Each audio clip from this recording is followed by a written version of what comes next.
warahmatullahi wabarakatuh. Saya Mita Lestari. Di sini saya ingin menjelaskan materi tentang PMO, Project Management Office.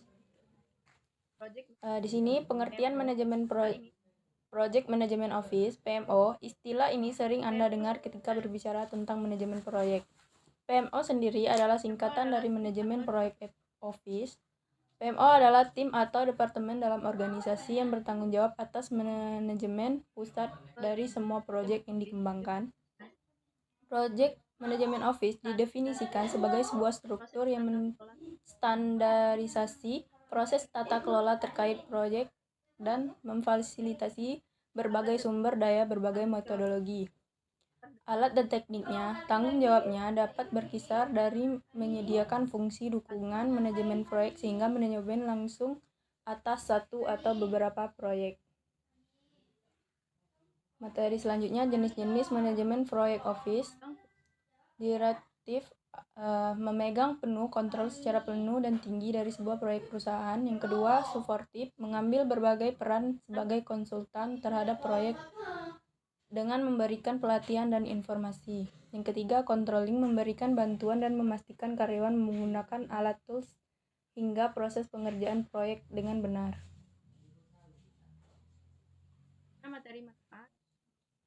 Yang selanjutnya, materi manfaat manajemen proyek office. Yang pertama, membantu board direktur menentukan prioritas dari sejumlah investasi dengan mempertimbangkan biaya, manfaat, risiko, dan waktu.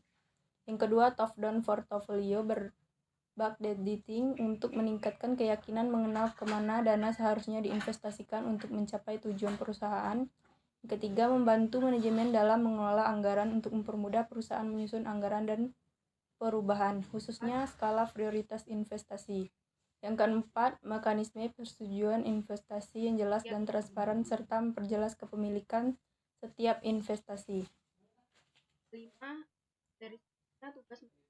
Yang kelima, materi selanjutnya, tugas manajemen proyek office. Menciptakan baku dalam proses pengerjaan setiap proyek. Yang pertama, menjaga transparansi menurut setiap bagian proyek untuk membantu perusahaan menciptakan keputusan yang efektif. Mendesain proposal proyek. Yang pertama, membantu project manager dan anggota timnya menggunakan donasi administratif dan operasional. Membantu melancarkan genre kabar dan komunikasi pada pekerjaan proyek. Melacak proses setiap proyek buat memastikan perusahaan menyelesaikan sinkron menggunakan budget, asal daya, dan jadwal yang sudah dipengaruhi. Menentukan dan memprioritaskan proyek yang dikerjakan dari corporate strategi dan tujuan perusahaan. Menaruh cara dan template buat pengerjaan proyek dari proyek sebelumnya.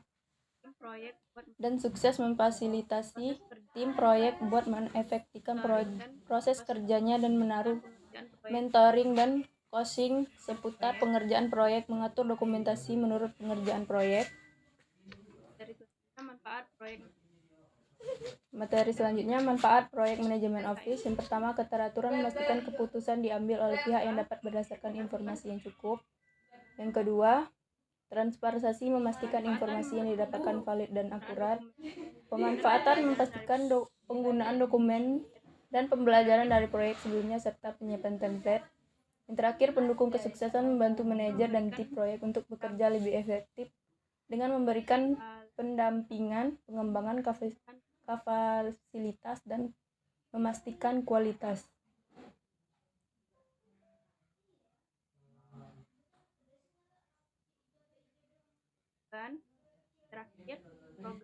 Kesimpulan, yang terakhir, program atau Project Management Office atau PMO adalah sebuah entiti yang ditugaskan beberapa tanggung jawab yang berhubungan dengan fungsi, koordinasi, dan manajemen terhadap proyek-proyek program yang terdapat di dalam sebuah organisasi.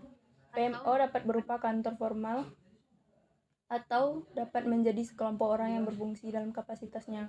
Tanggung jawab PMO dapat bervariasi mulai dari fungsi penyediaan bantuan atas manajemen proyek sehingga terlibat dalam manajemen proyek baik satu proyek saja ataupun lebih dari satu. Baiklah, itulah materi dari saya. Sekian, terima kasih.